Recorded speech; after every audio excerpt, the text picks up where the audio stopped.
Hello friends, welcome back to your own channel, that is Bajis Classes, and today we would talk about the probable descriptive type questions from the poem Ode to Autumn, which is composed by John Keats.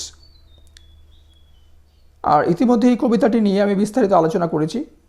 যারা তোমরা সেই ভিডিওটি দেখোনি, তোমরা আমার channel visit করে সেখানে videos সেকশনে গিয়ে পুরো ভিডিওটি দেখে নিতে পারো, এবং এটা জানাটা অবশ্যই জরুরি। এবং কবিতাটির সম্পর্কে তোমাদের যদি বিস্তারিত ধারণা থাকে তাহলে এই প্রশ্নগুলো সহজেই তুমি বুঝতে পারবে এবং সেগুলো সলভ করতে পারবে। তো সরাসরি প্রশ্নে না গিয়ে তোমাদের অবশ্যই কবিতা বা গল্পগুলো ডিটেলস অ্যানালিসিসে যাওয়া উচিত। এবং এই চ্যানেলে আমি বেশ কিছু গল্প এবং কবিতার এমনকি এসেরও ডিটেলস অ্যানালিসিস কভার করেছি। তাহলে dear friends, now we would talk about the important descriptive questions from the poem Ode to Autumn. Though initially I thought that I would also cover the MCQ questions, but I just realized that the video was getting much lengthier. That's why in today's video I would cover mainly the descriptive questions. যেমনটা আগে আমি বলেছি যে descriptive ফরম্যাটে পরীক্ষা হতে পারে, তো সেরকম একটি প্রবাবিলিটির কথা মাথায় রেখে আমরা ডেসক্রিপটিভ এবং এমসিকিউ দুই রকম প্রশ্নের জন্যই নিজেদেরকে প্রস্তুত করব। তো আজকের এই ভিডিওতে আমি ডেসক্রিপটিভ প্রশ্নগুলো নিয়ে আলোচনা করছি, পরবর্তী ভিডিওতে ওড টু অটামের এমসিকিউ কোয়েশ্চেন্সগুলো আসবে, এবং একই সঙ্গে অন্যান্য যে সমস্ত টপিকসগুলো আমাদের এখনও বাকি রয়েছে সেগুলো আমরা কমপ্লিট করব। তো বন্ধুদের কাছে অনুরোধ, তোমরা যদি চ্যানেলে নতুন হও তাহলে অবশ্যই চ্যানেলটিকে সাবস্ক্রাইব করে নাও। এখানে ইংলিশ লিটারেচার এবং ল্যাঙ্গুয়েজ ওরিয়েন্টেড বিভিন্ন বিষয় নিয়ে আলোচনা করা হয়, যদিও আমাদের মূল উদ্দেশ্য হলো এসএলএসটি ইংলিশ অনার্স পিজি সিলেবাসকে এখানে কভার করা। তার পাশাপাশি ইংরেজির অন্যান্য ইম্পর্টেন্ট বিষয়গুলো নিয়েও আমরা এখানে আলোচনা করব। ঠিক আছে, তাহলে মূল ভিডিওর দিকে আমরা এবার এগোচ্ছি। তো ওড টু অটাম এটা জন কিটসের লেখা একটি কবিতা। এখানে ডেসক্রিপটিভ প্রশ্নগুলো নিয়ে প্রথমে আমি আলোচনা করছি। Moving on to the next slide, যেমনটা তোমরা এখানে দেখতে পাচ্ছ, এই প্রশ্নগুলি ভীষণ ইম্পর্ট্যান্ট, এবং এই প্রশ্নগুলো তুমি যদি ঠিকঠাক নিজেরা প্রিপেয়ার করো যদি, তাহলে একই সঙ্গে তোমরা এমসিকিউ প্রশ্নের জন্য কিন্তু নিজেদেরকে প্রস্তুত করে ফেলছো। Each and every questions that I have entered here are of great importance, so you should take them seriously. The first question is, what are the various activities and shapes of autumn? তোমরা জানো জন কিটসের লেখা ode to autumn এই কবিতায় John Keats নেচারকে, মানে এখানে অটামকে অনেকগুলো পার্সোনালিটিসের মধ্যে দেখিয়েছেন। তাহলে সেই সমস্ত পার্সোনালিটিসগুলো এবং সেই বিভিন্ন পার্সোনালিটিসগুলো কী কী অ্যাক্টিভিটিসের মধ্যে এনগেজড সেগুলো জানাটা ভীষণই জরুরি, এবং কবিতাটির একটি বড় অংশই এটা নিয়ে। তাহলে what are the various activities and shapes of autumn? This question is of great importance and great significance and you should know this. তাহলে প্রথম প্রশ্ন হলো what are the various activities and shapes of autumn. Moving on to the next question, এই প্রশ্নটিও ভীষণই important, what is the music of autumn? তোমাদের আমি বলেছি যে the last stanza is about the music of autumn. তাহলে সে last স্ট্যান্জাটাতে music of অটামকে দেখানো হয়েছে, how music is created in the season autumn or throughout the season of autumn, এবং who are the various musicians who are contributing in this music. তাহলে what is the music of autumn and who are the musicians contributing in the music? That's a very important question. তাহলে দ্বিতীয় প্রশ্ন হলো what is the music of autumn, বা এমনও হতে পারে যে how is the music of autumn composed? এই প্রশ্নটি এভাবেও আসতে পারে, refer to the music of autumn in brief. তাহলে দুটি প্রশ্ন আসলে একই। তাহলে এখানে এই প্রশ্নটি উত্তর লেখার ক্ষেত্রে মিউজিক বলতে এখানে কি বোঝানো হয়েছে এবং মিউজিশিয়ান হিসাবে এখানে কারা কারা কন্ট্রিবিউট করছে এটা তোমাদের কিন্তু মনে রাখতে হবে। এখানে একটা বিষয় আমি বলে রাখি, কিছুদিন আগে আমার কাছে কমেন্টে একজন জানতে চেয়েছিল যে আপনার কি কোনো প্রকার হোয়াটসঅ্যাপ গ্রুপ রয়েছে যেখানে আপনি এসএলএসটির জন্য কোচিং বা কিছু করাচ্ছেন? তো আমি তোমাদের সবার উদ্দেশ্যেই বলছি যে আমার সে ধরনের কোনো প্রকার হোয়াটসঅ্যাপ গ্রুপ আমি ক্রিয়েট করিনি। আমার একটি মাত্র চ্যানেল, সেটা হলো এটি ইংলিশ লিটারেচার এবং ল্যাঙ্গুয়েজের উপর বেস করে এই বাইজিস ক্লাসেস এই চ্যানেলটি। তো এখানেই আমি তোমাদেরকে সব রকমভাবে গাইড করার চেষ্টা করব। আর সেরকম কোনো হোয়াটসঅ্যাপ গ্রুপ এ যাবত আমি ক্রিয়েট করিনি। যদি ভবিষ্যতে কখনো করি তোমাদেরকে আমি সে বিষয়ে জানাবো, কিন্তু তার সম্ভাবনা কম। এখানেই আমি পুরো বিষয়টা আলোচনা করার চেষ্টা করছি। তো পরবর্তী প্রশ্ন, what is wailful choir and how is it made? এটিও ভীষণ ইম্পর্টেন্ট একটি প্রশ্ন। কবিতাটির শেষাংশে এই প্রশ্নটি তোমরা পাবে এবং এটার জন্য তোমাদেরকে প্রস্তুত হওয়া দরকার। Moving on to the next question, give 2 examples of Keats sensuousness. তোমাদের উদ্দেশ্যে আবারও বলছি যে কিডসের ওড টু অটাম এই কবিতাটি আলোচনা করার পূর্বে, আমি জানি তোমাদের সিলেবাসে ওড টু অটাম এবং ওড টু নাইটিঙ্গেল এই কবিতাটি রয়েছে, তো তোমাদের বোঝার সুবিধার্থে আমি কিন্তু কিডসের কবিতার বৈশিষ্ট্যগুলোকে নিয়ে একটা স্বতন্ত্র ভিডিও তৈরি করেছিলাম। I made a video separately on the features of Keats's poetry. তো আমি তোমাদের অনুরোধ করব তো সেই ভিডিওটিও দেখে নেওয়ার জন্য, কারণ তোমরা যেটা জানবে অবশ্যই চেষ্টা করবে সেটাকে ইন ডেপথে জানার। তাহলে কিডসের কবিতার বৈশিষ্ট্যগুলো জানার জন্য তোমরা অবশ্যই সেই ভিডিওটি দেখে নিও। তো এখানে একটি প্রশ্ন রয়েছে, গিভ 2 এক্সাম্পলস অফ কিডসের সেন্সুয়াসনেস। এই কবিতায় কিডসের সেন্সুয়াসনেসের কোন বৈশিষ্ট্য ধরা পড়েছে, বা সেন্সুয়াসনেসের উদাহরণ বা রেফারেন্স এই কবিতায় কোথায় কোথায় ধরা পড়ছে, এরকম কিছু উদাহরণ, এখানে দুটো উদাহরণের কথা বলা হয়েছে। তাহলে সেন্সুয়াসনেস is one of the many features of Keats's poetry that has made Keats's poetry unique or separate from the other romantic poets. Moving on to the next question, পরবর্তী প্রশ্ন, give instances of Keats's Hellenism. কিটসের হেলেনিজমের কোন বিষয়টি এখানে আলোচনা করা হয়েছে, কি ধরনের রেফারেন্স এই কবিতায় হেলেনিজমের উপরে রয়েছে সেটা তোমরা দেখবে। এক্সপ্লেনেশন অফ দ্য 4 ভিশনস, এটা অনেকটাই বিভিন্ন শেপ বা অ্যাক্টিভিটিসের বিষয়টা যেখানে রয়েছে, যেখানে নেচারকে whereas autumn has been described into split personalities into various figures, সেই প্রশ্নটির সঙ্গে এটা সাদৃশ্যপূর্ণ, তবুও এই প্রশ্নটি আমি আলাদাভাবে দিয়েছি। Explanation of the various visions, একটা কথা মনে রাখবে, পরীক্ষায় অনেক সময় একই প্রশ্ন বিভিন্নভাবে আসে, তো সেক্ষেত্রে একটা সমস্যা হয় বুঝতে। তো তোমাদের এটা জানা দরকার যে সেই একই প্রশ্ন আরও কী কীভাবে তোমাদের সামনে রিঅ্যাপিয়ার করতে পারে। Refer to the note of despair, এই কবিতাতে এক জায়গায় একটা নোট অফ ডেসপেয়ার রয়েছে, তাহলে সেই নোট অফ ডেসপেয়ারটা এই কবিতায় কোথায় রয়েছে সেটা এই ক্ষেত্রে লিখতে হবে। আমি এটা পরিষ্কার করে বলছি না, তোমরা যারা বুঝতে পেরেছো বা যারা বুঝতে পারোনি তোমরা কমেন্টে এটা জানাবে আমাকে এই প্রশ্নগুলো নিয়ে। If you have any query then I request you to please note it down in the comment section.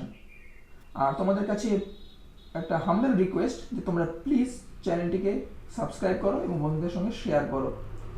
আমি এর আগেও বলেছি যে অ্যারাউন্ড 75% ভিউয়ার্স কন্টেন্টস দেখে এবং আমরা চাই দেখুক, কিন্তু they don't subscribe and it's quite disheartening. You just don't know that how much it does motivate us and motivate me to work for you.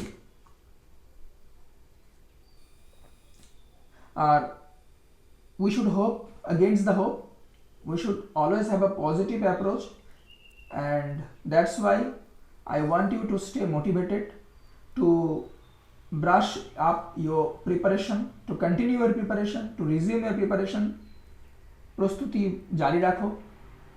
আমরা এই বিষয়ে আশাবাদী বা আশা করব যে the government will obviously take some positive step to recruit teachers in the schools, government aided schools and madrasas, and we have this hope from the government. তো উম্মিদ pay দুনিয়া কায়েম, আমাদেরকে অবশ্যই এই হোপ এর কথা ভেবেই আমাদেরকে অবশ্যই প্রস্তুতিটা চালিয়ে যেতে হবে, কারণ রিক্রুটমেন্ট প্রসেস থেমে থাকবে বছরের পর বছর, এটা তো দীর্ঘদিন হতে পারে না। তো আমরা ছাত্র, আমরা স্টুডেন্টস, বেসিক্যালি আমরা প্রত্যেকেই students of English language and literature. তাহলে as a student what else we can do except preparing ourselves. ছাত্র হিসাবে আমরা কি করতে পারি, যেটা আমাদের হাতে রয়েছে সেটা হলো নিজেকে প্রস্তুত করা। নিজেদের প্রস্তুতিটুকু আমাদের হাতে রয়েছে, তো আমরা আমাদের কাজটুকু করতে থাকি। ওকে, পরবর্তী প্রশ্ন হলো, why maturing sun is called autumn's bosom friend. Maturing সানকে অটামের বজম ফ্রেন্ড বলা হয়েছে কেন? এই প্রশ্নটি অন্যভাবেও আসতে পারে, who is called the bosom friend of autumn and why.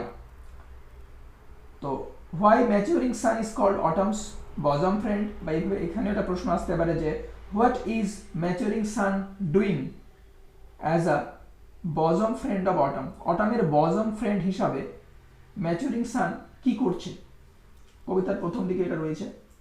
বারবার বলছি, টেক্সট পড়ার কোনো বিকল্প নেই। There is no substitute to detail reading study of the texts. এখানে একটি প্রশ্ন আরও আসতে পারে based on figure of speech, সেটা হলো refer to the figure of speech contained in the phrase maturing sun. Maturing sun এই ফ্রেজটির মধ্যে কোন ফিগার অফ স্পিচ ব্যবহার করা হয়েছে। তোমাদের সিলেবাসে রেটোরিক এবং প্রসিডিউর একটা আলাদা এন্ট্রি রয়েছে এবং সেখান থেকে এমসিকিউ বেসড কোয়েশ্চেন্স যদি হয় তবুও আসবে, আর ডেসক্রিপটিভ প্রশ্নের ক্ষেত্রেও কিন্তু আমাদের সময় আসতো। Though I am talking about a possibility that a descriptive question pattern can be initiated by them, though I am talking about a probability here, I'm not sure about it, but we need to prepare ourselves for the worst and hope for the best. কারণ আমরা যদি দেখি যে হঠাৎ করে বলা হলো যে ডেসক্রিপটিভ ফর্মেটে পরীক্ষা হবে, তখন তোমরা কিন্তু হাউতাশ করতে শুরু করবে। আর ডেসক্রিপটিভ পরীক্ষার প্রিপারেশন এমসিকিউ পরীক্ষার প্রিপারেশনের মতো না। You can't prepare yourself overnight for the descriptive examination. সেজন্য নিজেদেরকে দুটার জন্য প্রস্তুত করো। এবং একটা কথা মাথায় রাখবে, if you prepare yourself for a descriptive mode exam, then you can easily switch to MCQ as well. এই কথাটা মাথায় রাখবে। ওকে, এখানে তাহলে ফিগার অফ স্পিচ বেসড একটা প্রশ্ন হতে পারে যে ম্যাচারিং সান এই ফ্রেজটির মধ্যে কোন ফিগার অফ স্পিচ ব্যবহার করা হয়েছে। আমি বলছি না, আমি একটা ক্লু দিতে পারি, এটাকে হাই প্যালেজ বলে।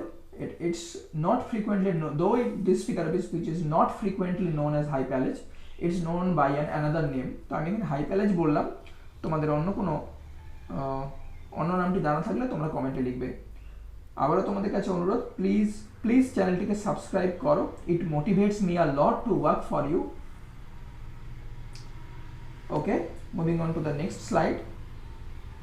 SS in brief ode to autumn as a romantic poem. তোমরা ভেবো না যে ডেসক্রিপটিভ ফর্মেটে পরীক্ষা হলে ওই যদি 2 মার্কস বা 3 মার্কসের পরীক্ষা হয় ফর ইচ কোয়েশ্চেন, তাহলে সেখানে এরকম একটি প্রশ্ন আসবে না। এটা ভাবার কোনো কারণ নেই।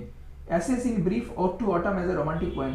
অট to autumn as a romantic poem, romantic কবিতা হিসাবে অট টু অটামের মূল্যায়ন, এর উপর বেস করে একটি প্রশ্ন আসতেই পারে, আমাদের সময় এসেছে, আসতেই পারে। তো তোমাদের এখানে বলি, কি করে তুমি অ্যাসেসমেন্ট করবে যে how far ode to autumn is a romantic poem. এর জন্য তোমাদের রোমান্টিক কবিতার বৈশিষ্ট্যগুলো জানতে হবে। এই কারণেই আমি তোমাদের বললাম যে আমি কিডসের কবিতার যে বৈশিষ্ট্যগুলো সেটার উপরে বেস করে স্বতন্ত্র একটা ভিডিও বানিয়েছি এবং সেখানে রোমান্টিক কবিতার বৈশিষ্ট্যগুলো তুলে ধরেছি।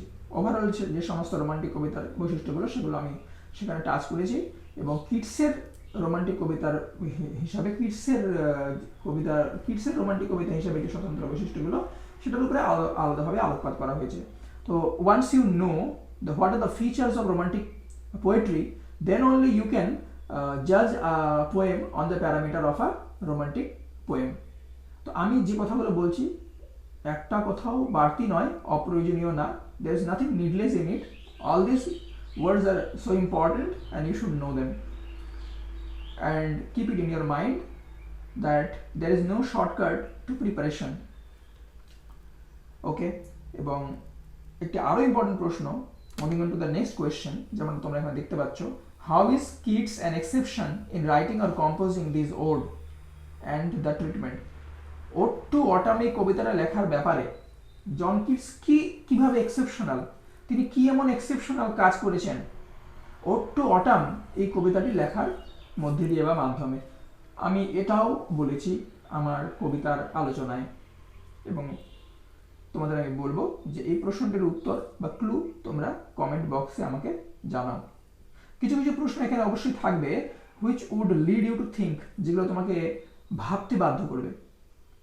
জেনে রাখো, যদি কোনো প্রশ্নই তোমাকে না ভাবতে বাধ্য করে, কোনো প্রশ্নই তোমাকে ভাবাচ্ছে না, nothing is creating curiosity among you, তার মানে you are not thinking about the question answers, you are not studying in the true sense of the term. তুমি সব পারছো, কোনো প্রশ্ন নিয়ে তোমার মনে কোনো কৌতূহল নেই, তুমি you are not coming across any new question, তার মানেটি খুব সহজ, তার মানে এটাই যে you are not studying that way, তুমি সেভাবে পড়ছো না। Because knowledge is basically a journey from ignorance to experience. Okay, পরবর্তী প্রশ্ন, জাজ the poem on the parameter of an ode. Ode to autumn, এই কবিতাটি একটি ওড, কিন্তু একটা ওড হিসাবে how far ode to autumn is acceptable. Ode to autumn একটি ওড হিসাবে কতটা গ্রহণযোগ্য? লিটারারি টার্মস তোমাদের সিলেবাসে রয়েছে, লিটারারি টার্মস, তো সেখানে একটা বিষয় রয়েছে ওড একটা জনরা। তাহলে ওড কাকে বলে, ওডের বৈশিষ্ট্যগুলো কি এগুলো তোমাদের জানতে হবে। তুমি পুরো কবিতাটা ভালো করে পড়ে গেলে, পরীক্ষার প্রশ্ন আসলো যে how far ode to autumn is an ode, is ode to autumn an ode, justify your answer, তখন তুমি কি লিখবে? তখন তোমার এমসিকিউর প্রিপারেশন কোনো কাজে আসবে না, তখন তোমার শুধুমাত্র কবিতাটি পড়া কোনো কাজে আসবে না। তাহলে তুমি যে পার্টিকুলার কবিতা বা গল্পটি পড়ছো সেটা কোন জনরাতে, to which particular genre does it belong, you should know that genre in brief, you should know the feature of that genre, এটাই তোমাদের বলার। ওকে, তো তোমাদের কাছে অনুরোধ, please subscribe the channel and press the bell icon so that you can have all the notifications and share with others. Thank you so much, thanks for watching, এবং এর পরবর্তী ভিডিওতে আমি এমসিকিউ কোশ্চেনগুলো কভার করব, আর এখানে করছি না কারণ এই ভিডিওটি অনেক বড় হয়ে যাচ্ছিল তাই। Thank you so much, thanks for watching.